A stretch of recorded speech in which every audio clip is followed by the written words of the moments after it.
দর্শক, শারদীয় দুর্গাপূজার মহাসপ্তমীর খবর জানাতে সরাসরি যোগ দিচ্ছেন আমাদের সহকর্মী অভিজিৎ ঘোষ। অভিজিৎ, মহাসপ্তমী ঘিরে কি কি আয়োজন দেখছেন আপনি? জি বিপাশা, আপনি জানেন যে আজকে মহাসপ্তমী, এই দুর্গাপূজাকে কেন্দ্র করে সকালেই কিন্তু এই যে পূজার যে আনুষ্ঠানিকতা সেটি শেষ হয়েছে। আসলে এই বিকালে তেমন পূজার কোনো আনুষ্ঠানিকতা না থাকলেও এই যেহেতু মহাসপ্তমী যারা হিন্দু ধর্মাবলম্বী রয়েছেন তারা কিন্তু এই বিকালের পর থেকেই মন্দিরগুলোতে আসছেন এবং তারা এই বিভিন্ন পূজা মণ্ডপে যারা যাচ্ছেন এবং দেখছেন দেবী দুর্গাকে। এবং এছাড়া আপনি জানেন যে যেহেতু এই মহাসপ্তমীর সকালবেলায় চণ্ডী পাঠ নবপত্রিকার মাধ্যমেই কিন্তু এই যে আজকে যে পূজা অর্চনা সেটি হয়েছে। আমি যে মন্দিরটি রয়েছি এটি হচ্ছে টাঙ্গাইলের মির্জাপুর রণদা প্রসাদ শাহর যে বাড়ির আঙ্গিনায়, সেইখানে কিন্তু পূজার আয়োজন চলছে এবং এই মণ্ডপেই কিন্তু এই কানাডার high commissioner Ajit Singh, Indian high commissioner Pranay Kumar Verma সহ অন্যান্য অতিথিরা কিন্তু এইখানে আসবেন। এই সন্ধ্যার মধ্যেই তারা আসার সম্ভাবনা রয়েছেন এমনটি কর্তৃপক্ষ সূত্রে জেনেছি। এবং আপনি জানেন যে এই টাঙ্গাইলে এই জেলায় 1247টি পূজা মণ্ডপে এই পূজা অনুষ্ঠিত হচ্ছে এবং এই পূজাকে কেন্দ্র করে এই মন্দিরেতে যারা অতিথি আসবেন, বিদেশি অতিথি রয়েছেন, তাদের আসার জন্য যারা এইখানকার যারা স্বেচ্ছাসেবী রয়েছে তারা কিন্তু বিভিন্ন পরিষ্কার পরিচ্ছন্নতার কাজ করছে। তাদের বরণ করতে বিভিন্ন ধরনের পরিষ্কার পরিচ্ছন্নতার কাজ করছেন।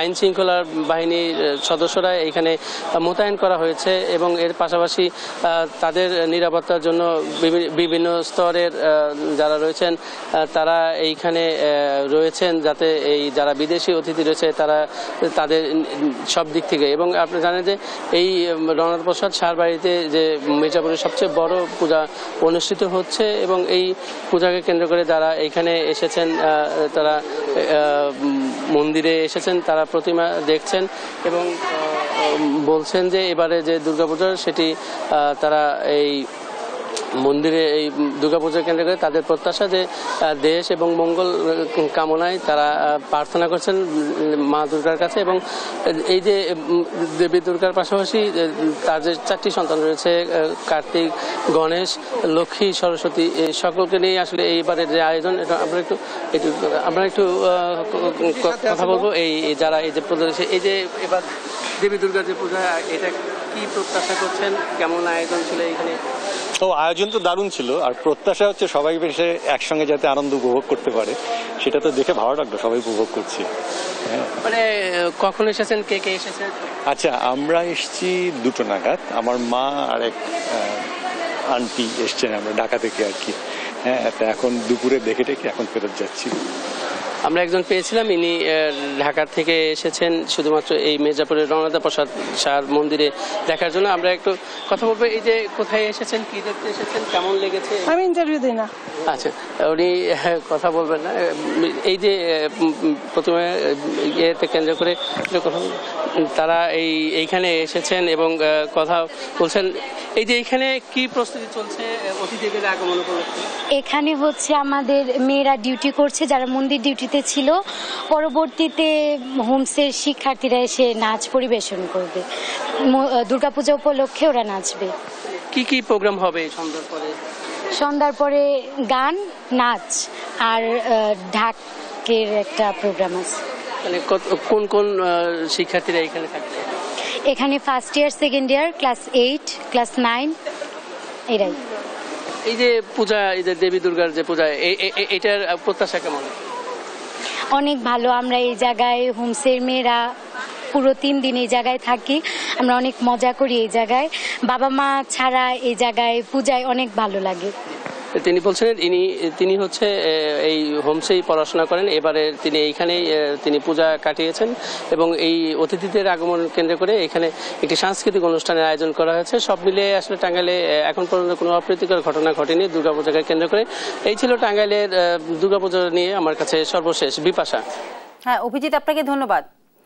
দর্শক, এবার আমরা চলে যাচ্ছি আমাদের সাতক্ষীরা প্রতিনিধি শরীফুল্লাহ কায়সারের কাছে। সুমন, মহাসপ্তমীর কি কি আয়োজন হচ্ছে সাতক্ষীরায়? বিপাশা, মহাসপ্তমীর এই দিনে সাতক্ষীরার 591টি মন্দিরে সপ্তমীর যে গুরুত্ব, সেই গুরুত্বকে যে বিবেচনায় রেখে এখানে নবপত্রিকা দান এবং মা দেবী দুর্গা চক্ষুদান থেকে যে কার্যসূচিগুলো রয়েছে সেগুলো কিন্তু সকাল থেকেই সম্পন্ন করা হয়েছে। এবং আমরা দেখতে পাচ্ছি বিভিন্ন যে সব মণ্ডপ রয়েছে, প্রত্যেকটি মণ্ডপে ভক্তদের ভিড় আমরা লক্ষ্য করতে পাচ্ছি এবং সবার মধ্যে একটা ধর্মীয় যে ভাব গাম্ভীর্য সেটি কিন্তু লক্ষ্য করা যাচ্ছে। আমরা একজন ভক্তের সাথে একটু কথা বলবার চেষ্টা করছি। আজকে কি করলেন?